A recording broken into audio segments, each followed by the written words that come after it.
Good morning, Christy and Jimbo here from Crimbo's Chronicles. We are in Detroit, visiting family in Holly. And today we're going to be visiting the Henry Ford Museum. It's named after the automobile industrialist Henry Ford. In Detroit, they have the Ford factory here. They have all the car factories here. So we're going to go check out the museum. Won't you join us?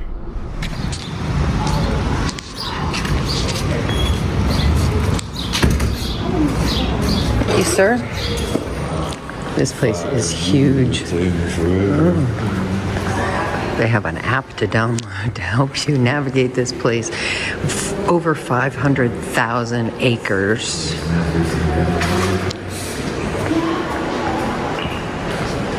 Very pretty though. We've just got to find the exhibits. With liberty and justice for all, so the freedom movements.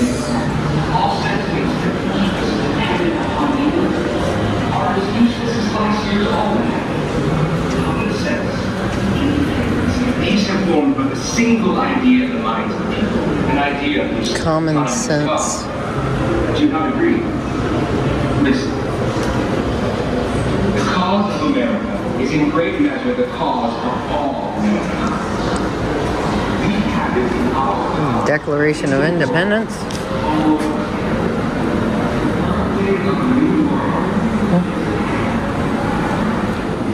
Welcome to go on.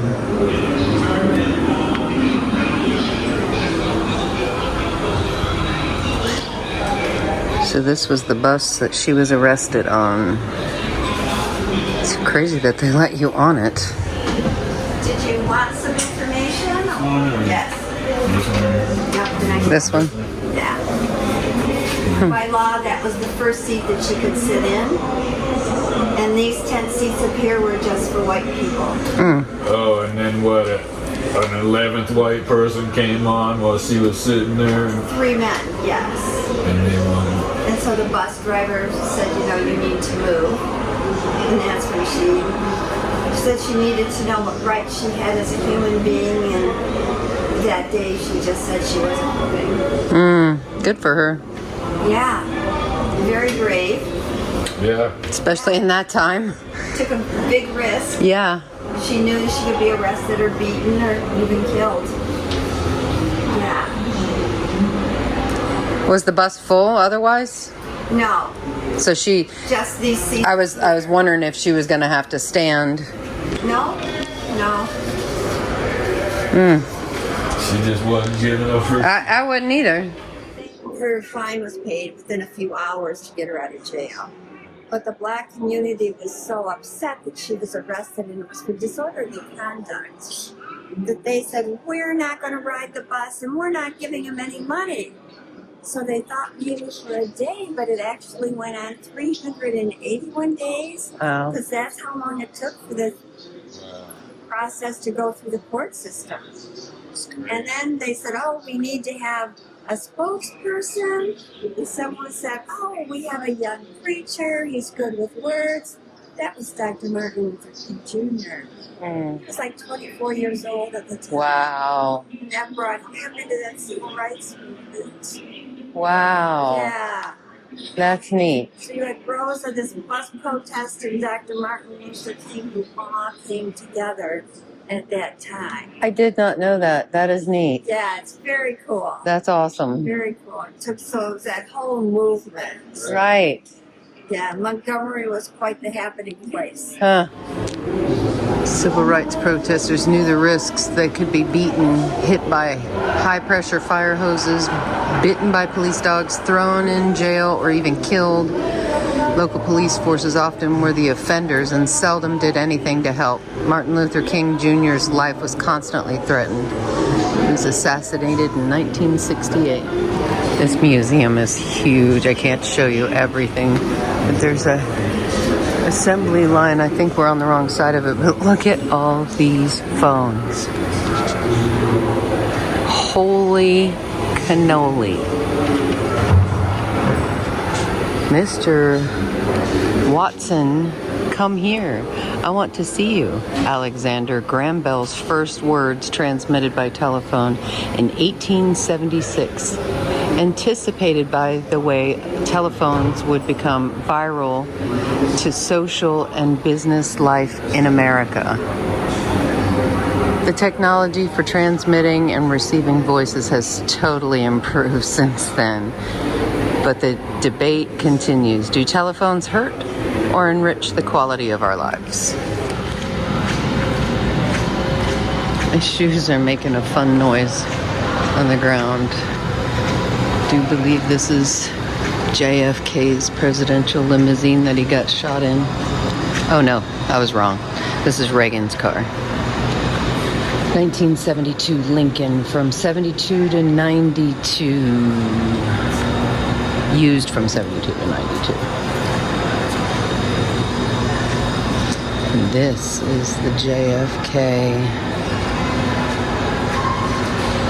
presidential limousine.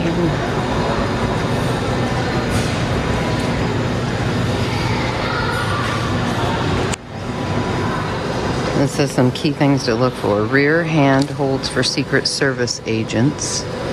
Oh, those things right there. That's cool. Permanent steel top. And reinforced rear trunk.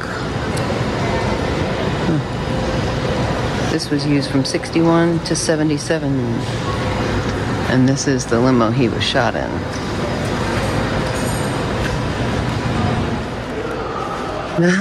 The bubble top. Dwight Eisenhower's bubble top 1950 Lincoln. Look at how cool.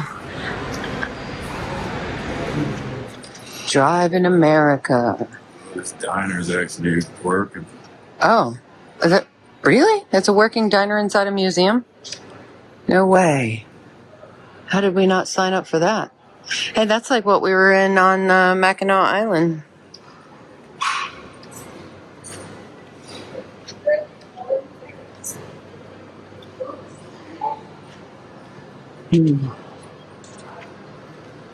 Horse-drawn streetcar.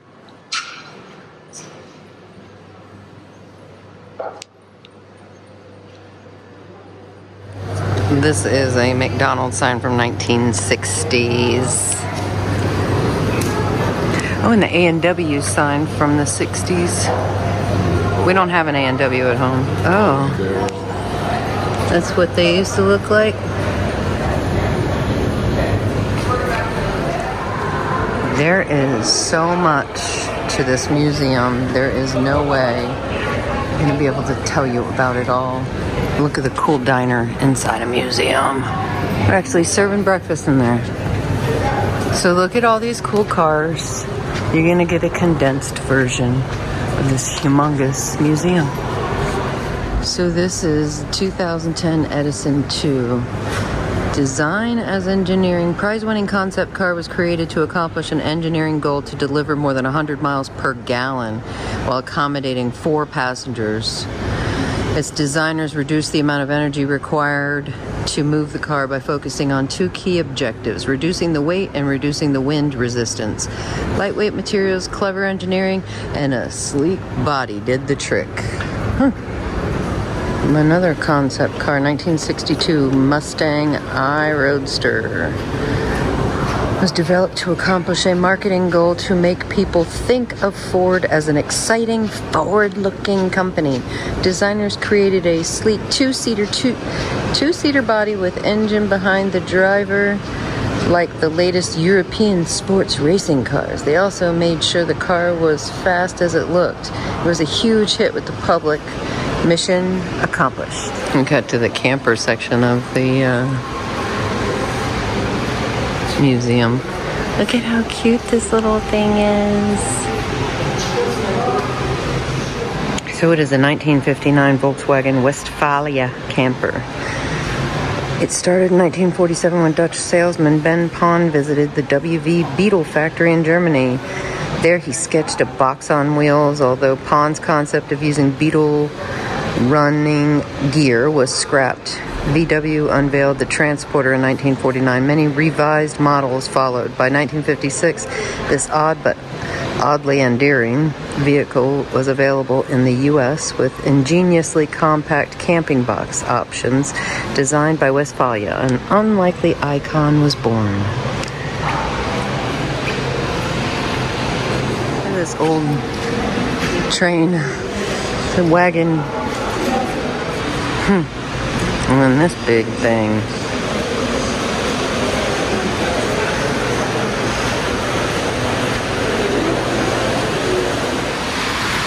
The Oscar Mayer Wienermobile is in there.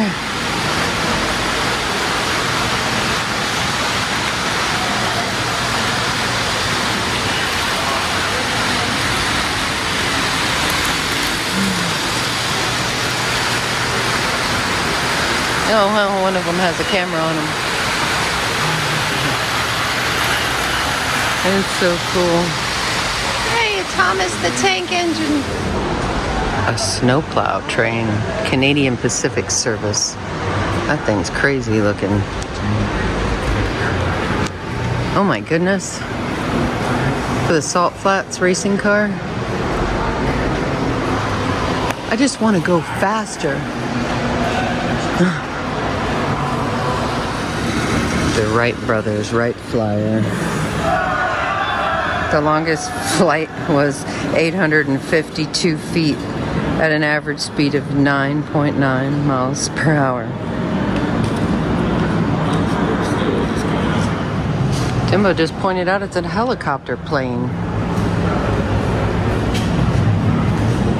1931 Pitcairn PCA-2 auto gyro. Huh. Cool.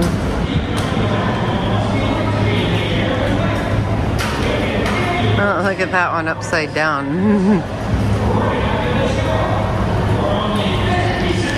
Sidetracked by the miniature moments. A journey through Hallmark keepsake ornaments. Oh, wow. Oh my goodness, this is overwhelming. 2003, 2002, wow.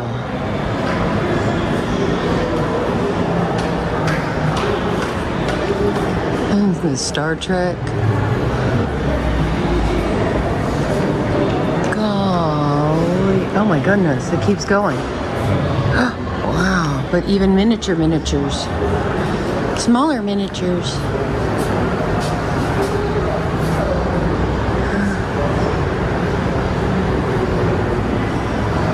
Oh, they're so cute. There's just so many. Oh. I like this little lunchbox and thermos. Oh, Mrs. Potato Head. They're on every side here. Wow. Jeez.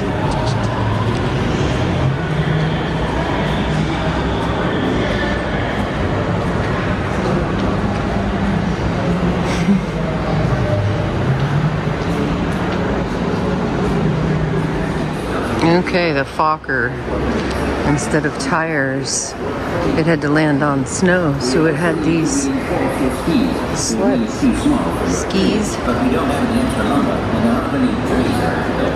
How about the life followers from the boat? The captain won't like it, but we'll do it anyway. What do you think, Mr. Barkin?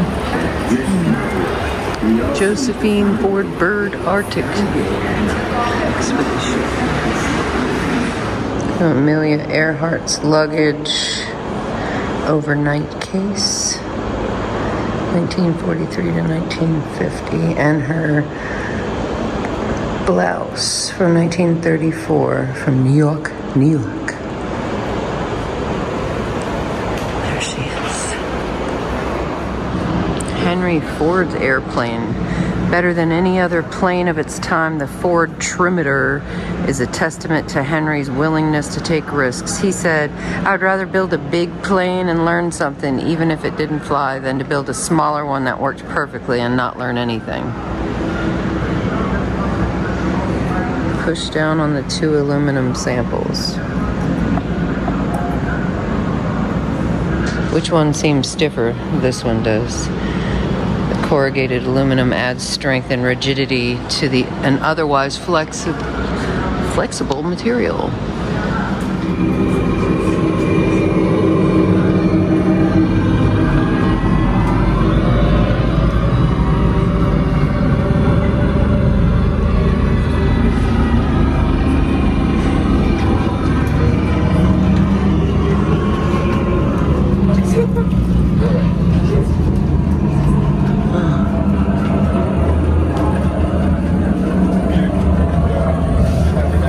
Cozier seats here.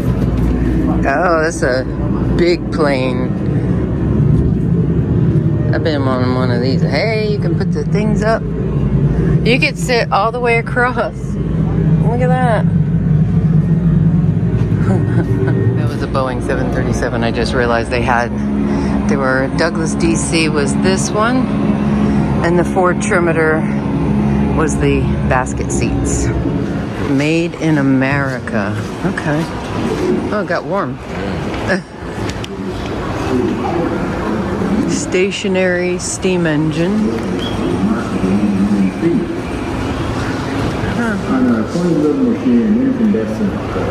A beaker maker.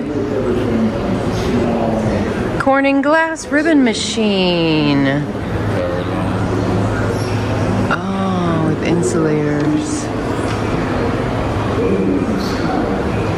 600 light bulbs. When one machine is a whole factory, engineers in some mass production industries developed machines that produced a constant flow of products. The Corning glass ribbon machine, it makes casings for light bulbs, is a superb example of flow production. Molten glass flows into the machine and emerges as individual light bulb casings. In the 70s, 15 of these machines were produced the most of the world's light bulbs. Ooh, almost like need to take my jacket off. Challenge accepted. How much power can you make? Turn this crank and find out if you like 5 white. Oh, look at you. Come on, go all the way to the top. Right? So curious as to what that is. How do you get in? Beach Aircraft Corp. Tour the Dymaxion House, a new way of living for 1946.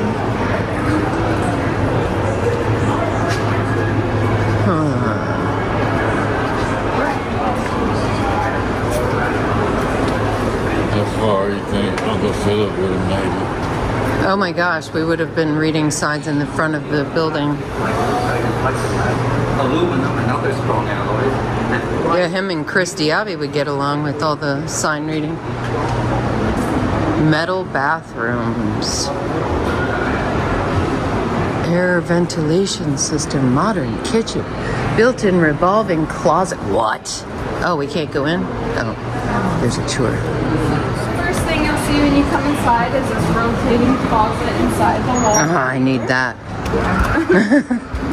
A lot of the design choice was to save as much floor space, keep things off the floor, out of the way as possible. And so you'll notice it is very minimalist in its design. You really just have your bed, bedside table. There would be another rotating closet in the wall here. And then these were something called evolving shelves, which was basically your dresser, but off the floor and out of the way. If you want to press that green button up there, see that. Oh, cool. So basically on a conveyor belt, your shelves would come down to whatever you needed. And so there were 8 shelves available, so enough space for your clothes, bedding, towels, whatever you needed. Another really cool thing was this thing called toned lighting, which was basically the first prototype of like a light dimming system we actually use today. But right now it's at a neutral setting. You turn this knob and you can actually make it cool or warm toned lighting as well. Nice. So that would be, since this is made out of aluminum and steel, yeah. Make sure you don't get electrocuted during a storm. So as I was saying outside, this is a tension-built structure, meaning that the whole mass or weight of the house is focused in the middle here. So when you take a look down here, you'll notice that cement cylinder in the middle is the only piece of the house actually on the ground. Everything else is hovering above about 12 inches, sort of like a bridge would be over water. And so all these cables up to that top point is what's holding the entire house together. Sort of think of it like an umbrella. You pop it open in the center and then the rest just falls over that way. Because it's not actually on the ground and then it being a round structure, they did say that it could withstand 130-mile-per-hour winds, and it was earthquake, hurricane, and tornado proof because of it. And I will say it was a good selling point, them being in Wichita, Kansas especially. However, they never got a chance to actually test it in any severe weather. So ideally, since it is an aerodynamic structure, it could have worked, but it's to be determined. But you guys can follow me to the kitchen here. So this is the kitchen / laundry room area. Essentially, all of the chores are done in this one room. So on this side, you have your washer and dryer units, and then over here, all of your kitchen needs. Even though it is very compact or small in some cases, you do have your sink, stove, and oven. The refrigerator or refrigeration is actually all in these top cabinets up here. So using electricity, those would be cooled, and you can keep your meats, produce, dairy products, everything stored there, and still have room underneath, as well as in the backsplash for pots and pans and things like that storage. And then you can take a bit closer look into the living room here. The flooring as well throughout the furniture actually is around 1946. Your place in time, 20th century America. Moving picture.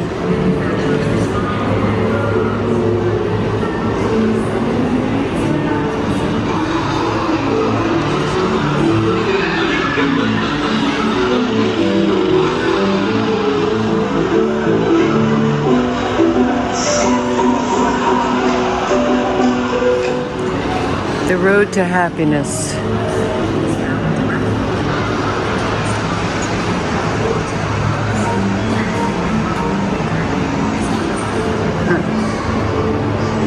Kodak days.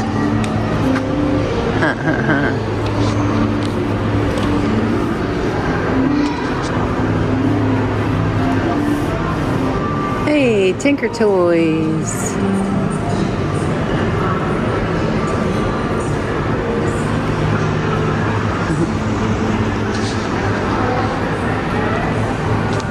Oh, I get it. These are the 1920s through 1929. Lucky Strike cigarettes.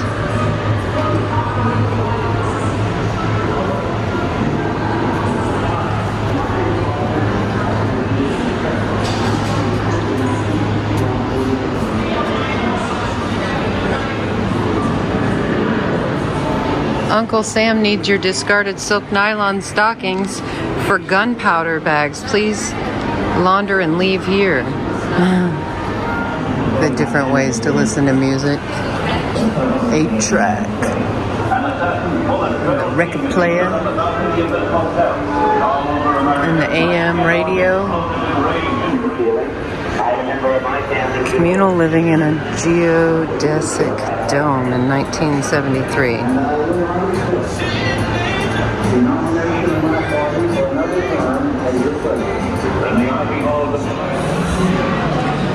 The 50s teens, what they would wear. Oh, War of the Worlds on the radio. Tab. The 1960 to 1969. What's the owl? Huh. Oh, free birth control. You see that? Distributed by Planned Parenthood. My dad had this very phone. I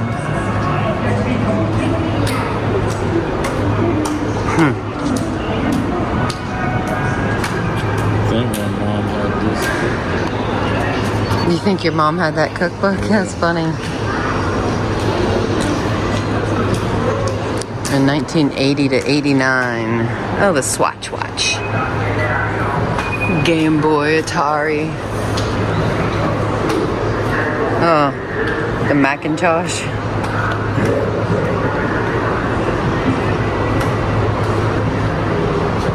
Tamagotchi, little mega pets. I called it a Tamagotchi. Oh, that is what it is. Oh, good. 1952 Wienermobile. In 1936, the Oscar Mayer Company began to promote their hot dogs on the streets of Chicago with the very first Wienermobile. The only 1952 model in its original design, the Wienermobile in our collection served as a prototype for Oscar Mayer's more recent 1988 fleet.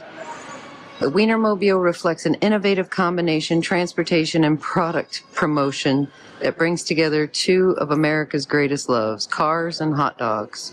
Can you sing the song? Wish it was an Oscar Mayer Wiener. Everybody be in love with me. I don't know the song right.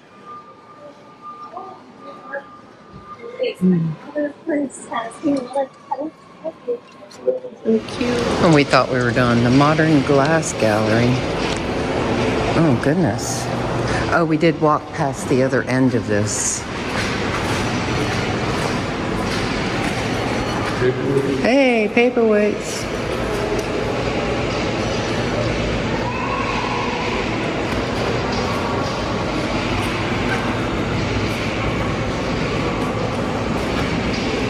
That's glass? Oh, and I thought this was one straight shot hallway. Boy, this museum is never ending. Shoot, we thought we were done.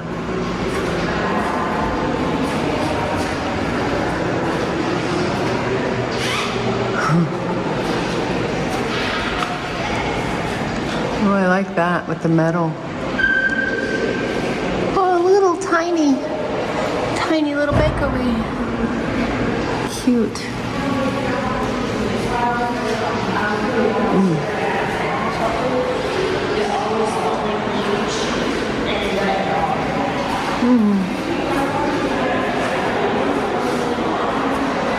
That's so very pretty. Ooh.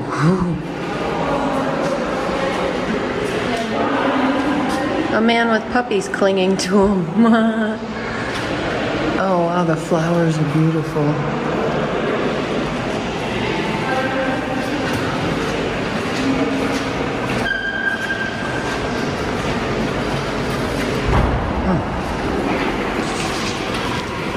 Oh, you okay? I like that one. Wow.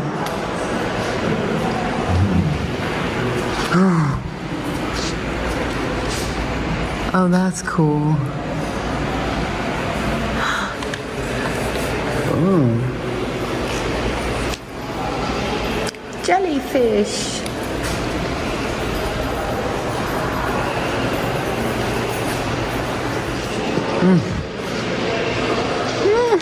Humpty Dumpty.